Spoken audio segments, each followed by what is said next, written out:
Dapat ngayon na sa Pilipinas na ako. Kung hindi nakasakit si Papa Dudes. May ticket na ako, lahat kompleto na. Ready to go na nga. Talagang hindi ako talaga pinaalis.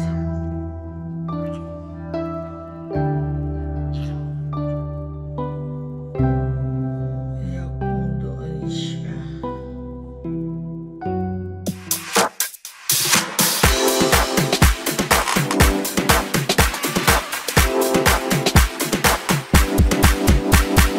Subscribe na! Good morning, my friends and friendship. Welcome back to my channel. It's Saturday at napasarap ang tulog ni Mama Ella at saka ni Zoe. Si Zoe ay natulog dito sa akin. May kasama ako dahil wala pa until now update kay Papa Dudes. Wala pa si Papa Dudes na still in the hospital. Kaya sa inyo kan lang ni Zoe ang natulog dito sa aming kwarto. At paulit-ulit na lang ang panahon, lamig, init, sun. Oh, say good morning. Good morning. You close the light and then the door. Inutosan ko siyang isarado yung banyo. Gising na kaming dalawa. Anong oras na? What time is it now? It's 9 o'clock. Kaya muna kaming dalawa magre-ready ng aming breakfast. How are you, my friends and friendship? Kamusta kayong lahat dyan? Sana ay ang lahat ay nasa mabuting kalagayan at malayo sa sakit.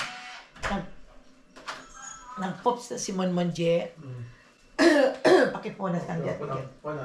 Kaya nag-pops na din si Monmon. Pinalabas na ni JR. Sinisipon na naman ako, my friends and friendship. Dahil sa sobrang lamig. Grabe ang lamig ngayon. Maulan pa rin yata ngayon. Kaya, kamusta ang mga friendship ko? Ingat lang kayo parati dyan. Alam ko, mainit ngayon dyan sa Philippines. At talagang mainit daw. Super init. Kung natuloy ako sa aking bakasyon, ay namimiesta sana ako sa aming baryo at may reunion kami ng aking mga friendship din doon, yung mga kababata ko sa aming lugar. Kaso hindi natuloy dahil kay Papa Dudes.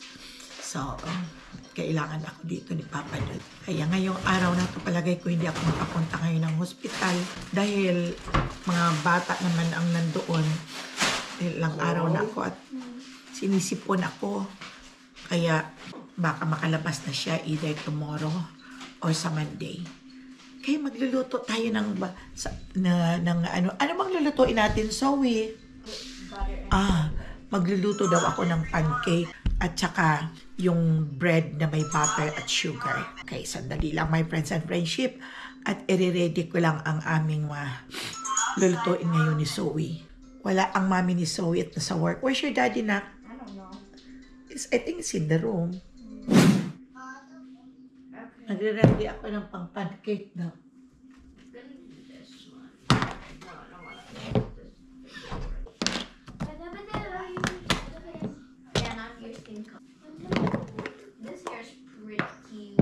Isang cup lang siguro, isang cup lang ang akin gagawin. But it's fine. You can do like.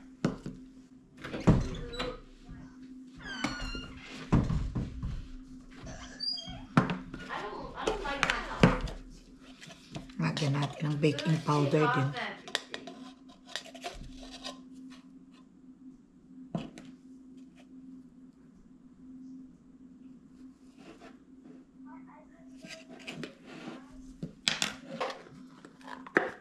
What should I wear? This is so hard.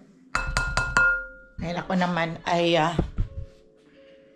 gagawin ko na yung pancake. Hinihingi ni Zoe girl. Isang itlog lang ang nilalagay ko dito.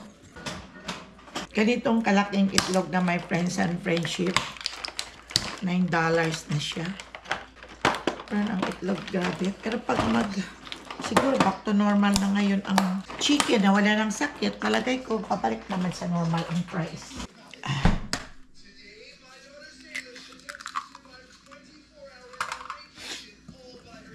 Lalagyan ko siya ng gatas. Tapos, hindi lang lahat. Inuubos ko na lang itong gatas dahil masisira lang naman to eh. Dagan ko ng tubig. Kasi masyadong malagkit.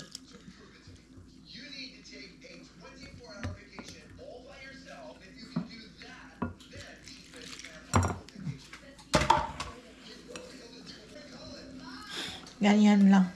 Pag gusto kayong kumain ng pancake, my friends and friendship, ganito lang. Isang cup lang na harina. Marami na ang magagawa mo niyan. Lagyan mo ng isang itlog. Mga anak ninyo makakakain na hindi bumibili. Isang itlog at gatas lang. Lagyan mo ng tubig. Tapos, pagkaluto na, lagyan mo ng butter at sugar. Ay, nako, bigat sa tiyan, busog na ang mga anak ninyo. Huwag lang asa ng pagbili-bili. At least nasisigurado mo ikaw ang gumagawa. Malinis. Ito isang cup lang at tinagdagan ko ng kaunting-kaunti lang. Lagyan lang ninyo ng 1/2 teaspoon na baking powder. At lagyan mo rin ng pinch lang na asin. Itlog na isa. Gatas. Huwag malapot. Ayoko yung malapot kasi matigas. Ito tinadagdagan ko pa medyo. Ayoko masyadong malapot. Masarap ang pancake pag medyo manipis. Matigas-tigas. Expert na ako dito. Natuto ako nito noong sa Pilipinas. Dati noon ang papa ko is Kapitan Del Barrio. Maraming supply ang barrio ng mga harina, cornmeal, oatmeal, yung sinasabi lang bulgur.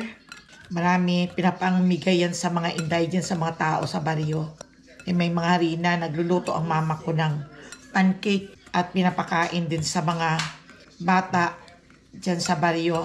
Nakikita ko kung paano paggawa, kaya ay nagagaya ko. Yung sa kanila lang, hindi wala masyadong itlog, parang tubig lang at saka baking powder lang yata.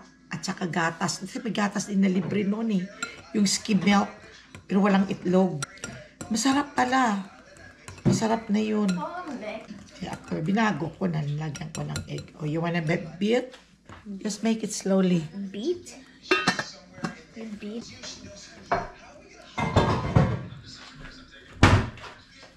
Be careful.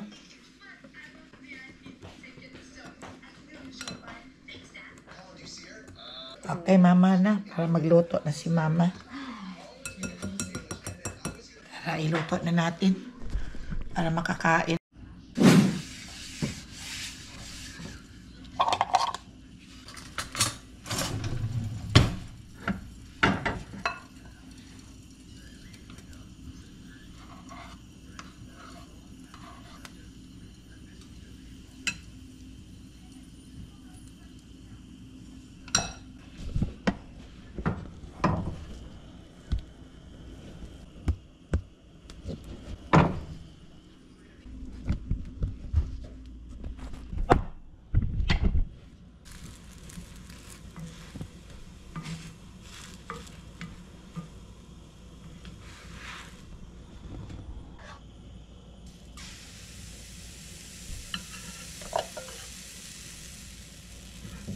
Oh, eat out nga ka pancake now.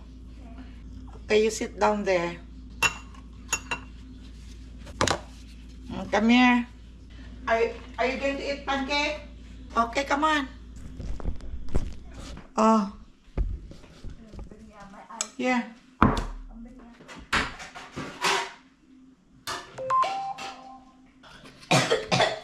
Yan. Yan. Finish that, okay? Okay. I'm gonna off.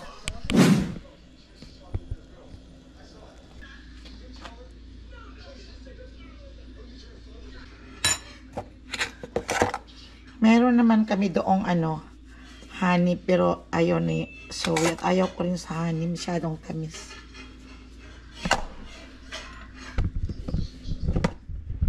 Malapit na lang, isang luto na lang to. Kain na tayo, my friends and friendship, ng breakfast. Nakakain na din si Zoe at ayun, naglalaro na siya. At kami na, ito yung naiwan niyang bacon.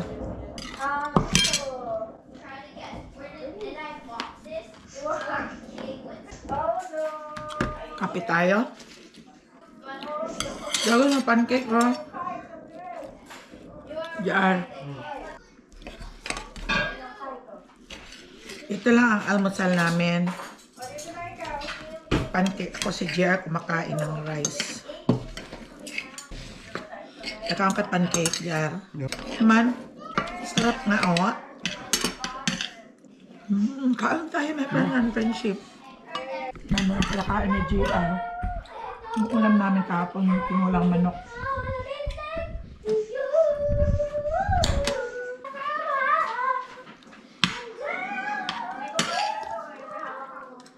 Sarap ng kape.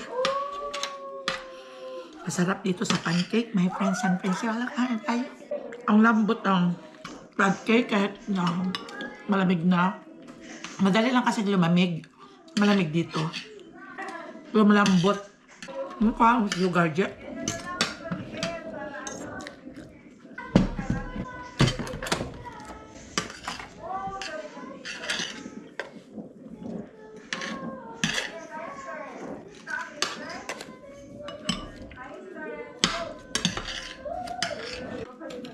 Dalawang ganito lang, dalawang pad ka lang makakain at mo ng kape, solve ng araw mo. Harina lang. Isang cup na harina. Ang itlog. 1/2 teaspoon na baking powder. Milk. At saka salt.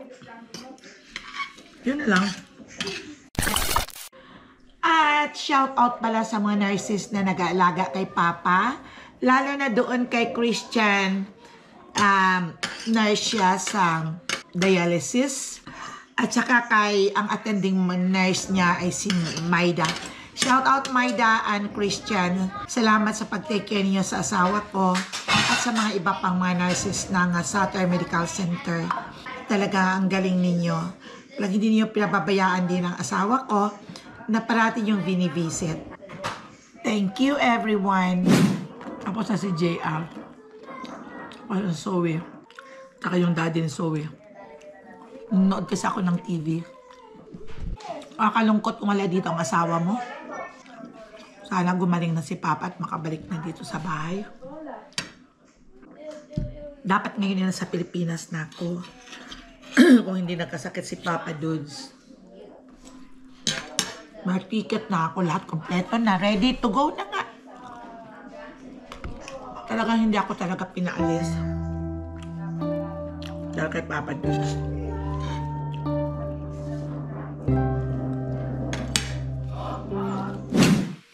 Tapos na kaming mag-breakfast. Ngayon ay magliligpit na ako. Tapos magluluto ako, mayroon akong tuna na nabili. Ayan. Para magkano ito? $13 na ito, my friends and friendship. Mantala ngayon season ng tuna sa atin sa Pilipinas. At mura. Kaya mag-ano muna ako, hugas. At lulutuin ko yan. At bala kong hindi naman ako makaalis na makapunta ng hospital ngayon dahil walang kasama dito si Zoe. At ang mga tita tinatawagan ko walang sumasagot. Hindi ko naman pwede siyang ma-stay doon sa hospital. Nandoon kami sa loob ng kwarto. Kaya kung doon siya.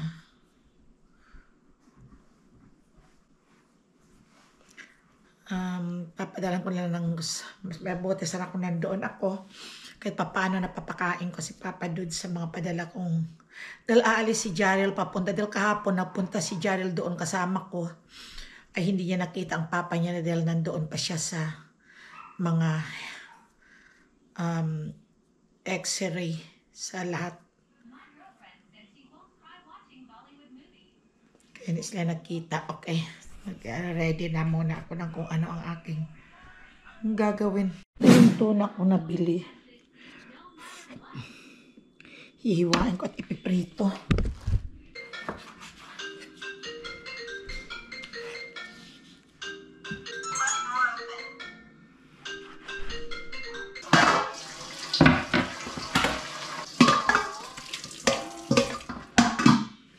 Nag-usap kami ng anak kong panganay na si Cheryl. Si Cheryl Travel Vlog, Chichi Travel Vlog, Chi Travel Vlog. Ano ba yung panini? So, wait, what is the name in YouTube? Tita Chichi? Travel Vlog? Yeah. Okay. Chichi Travel Vlog daw. Subscribe Chichi Travel Vlog. Nag-usap kaming dalawa. Punta sila sa ospital.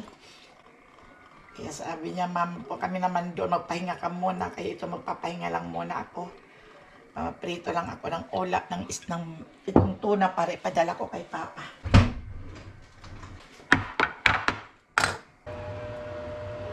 Ito, ang tuna, wala kasing mga buto. Kaya nilagyan ko ng barbecue steak sa loob para hindi magkahiwalay. Kaya ano ko muna, painiting maigi yung mantika para hindi magdikit. Sa atin, mura lang itong tuna na to. Pag binili dito, ang mahal. Matalsik kasi.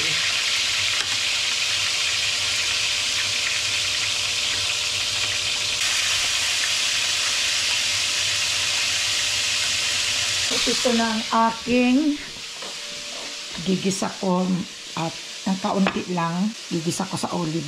As may sabaw-sabaw ba si Papa? Luang ko na lang ng itong pitsay. Ilang piraso lang dahil hindi naman masyado si Papa makakain ng madami pang gulay. So far, so good, tumawag naman siya. At parang pinaglalakad na siya ng kanyang physical therapy. Pinapalakad siya para kaya lang medyo ang pakiramdam pa niya ay yung parang nahihilo o ba naman, sino ba naman ang hindi mahihilo na sobrang more than 1 week siya sa hospital. Kahalot ko.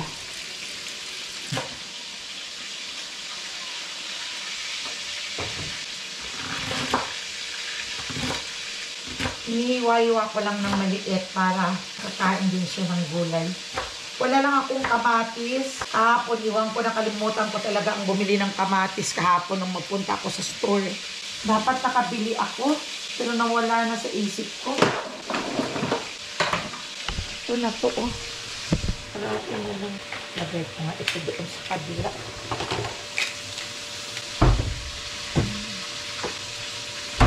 Masyado ang gulo-gulo dito, oh.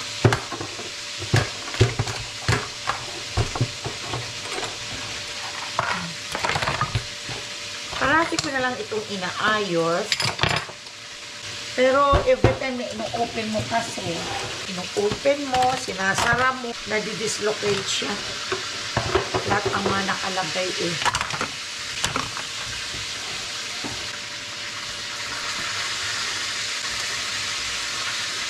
Sarado naman, pero bakit mandun eh?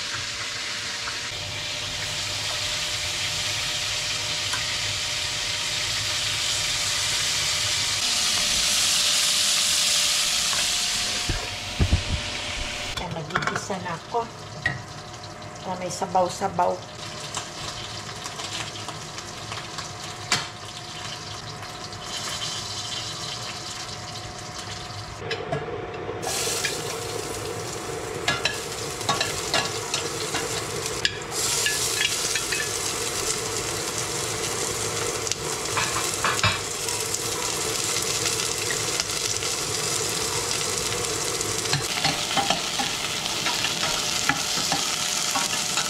Ilang kamatis.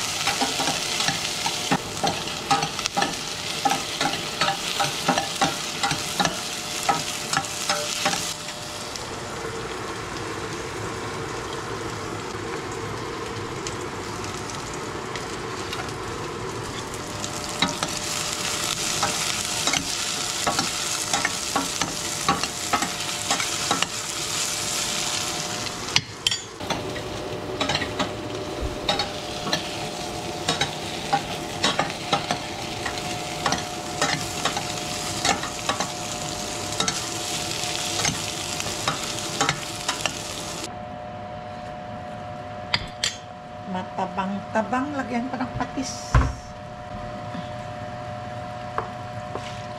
Tapos, lagyan ko nitong dumplings.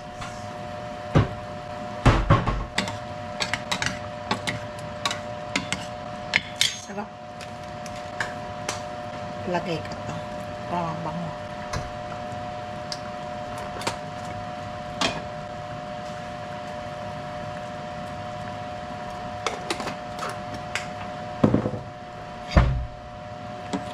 Pakuluin muna natin para maghalo ang lasa ng fish.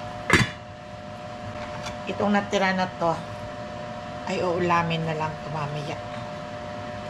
Wala ka ako my friends and friendship na hilig kumain ng may sabaw.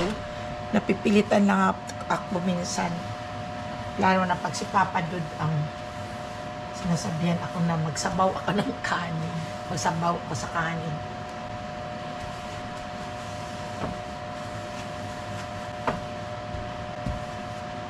Kung hindi mo kasi sundan ito ng punas, ang mga mantika didikit. Mahirap nang matanggal. Ihalo ko na itong sibuyas bombay at saka yung dahon ng pitsay.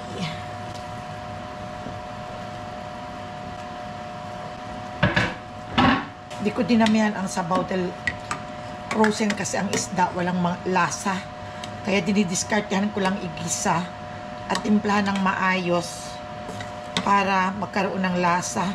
Ang mga isdang ganitong frozen ay walang lasa talaga. Masarap. Sarap niya, my friends. Naluto na siya. At nilagyan ko na din dito si Papa. Papadala ko sa hospital. Papakainin ko na si Zoe. Dahil 2 o'clock na. At kanina, ang kinain lang niya is bacon lang at saka yung pancake. Nagugutom na nga din ako. Pero unahin ko muna siya. So, halika na. Sit down here. Come, bring your iPad. No, bring your drawing here. Bagong loto yung kanin. Sok, stay here.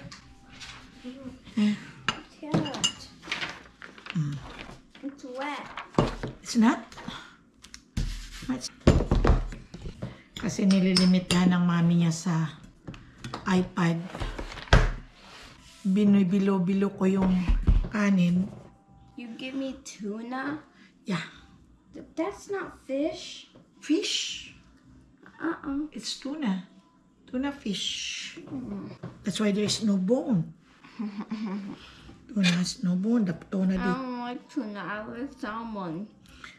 we don't have salmon. I like salmon that's not cooked. With the fresh one. Oh. So tell your mommy. Yeah, there's some at Costco. Yeah, that's in Costco only. And at sushi places. Yeah. Kumuha din ako ng akin at kakain din ako may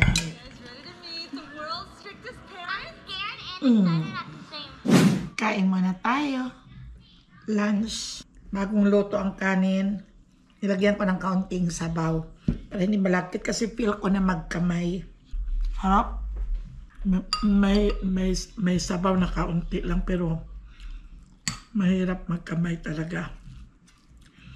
Pero naiinggit talaga ako sa mga nagkakamay.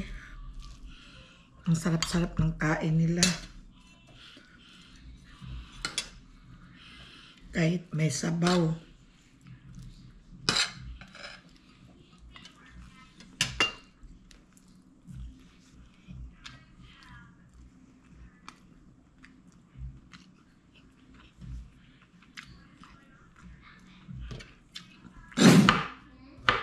Banana, strawberry, shake.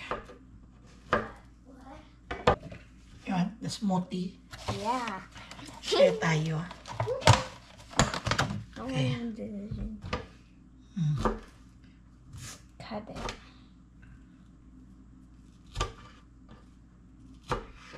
Put it there. Get and put it here.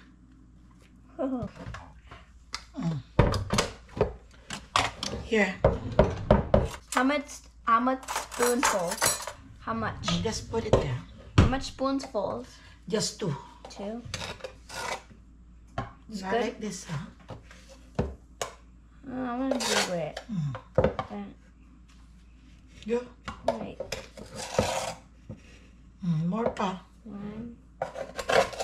Nagawa kami ng ano, kasi maraming strawberry. Okay, that's enough. Okay, that's Also enough. one more. And let's put the ice, not the big one, the small ice. Okay, be careful. This is heavy. Help me.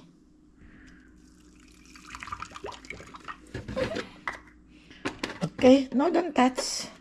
Just put it here. I like milk. Yeah. Bamuga, donga, donga, donga. Yeah, I want to do it.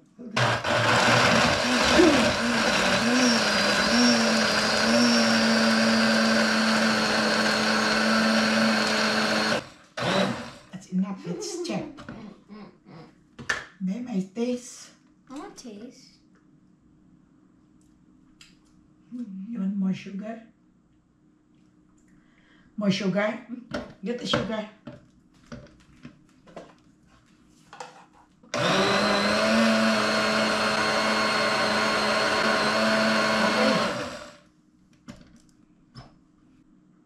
Good. You wanna add some banana and strawberry? We already did though. But you want to? Naggawa kaming dalawa, nag-blend. Walang mago. Dalawa na lang kami naiwan dito sa house.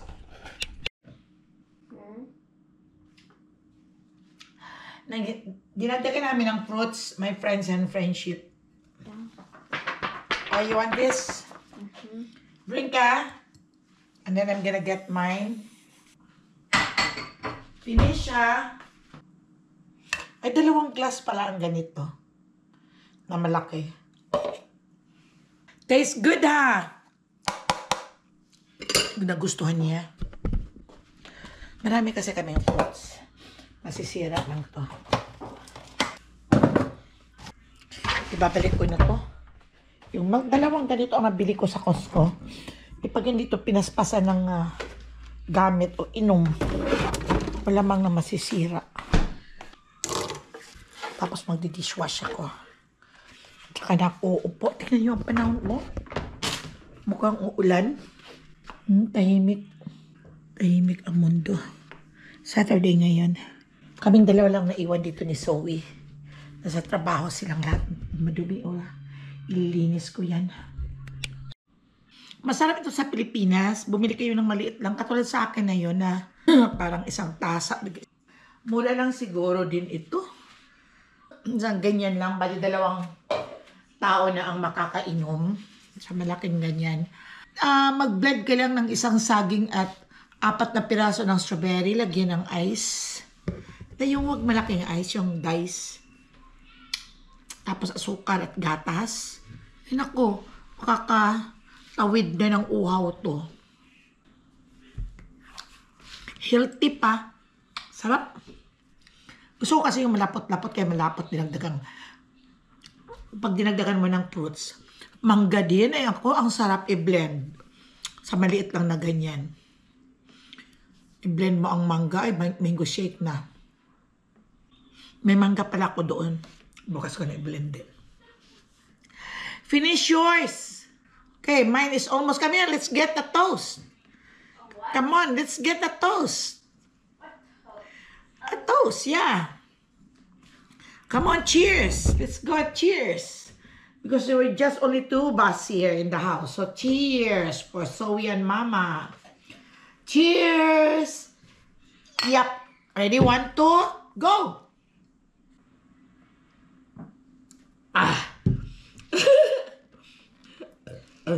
Again.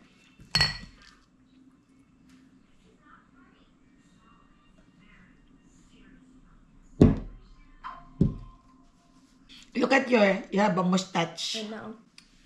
You too. I have to. I love Oh, look at the camera. over here. May mustache kaming dalawa ni Zoe. Okay, drink so that you can have mustache.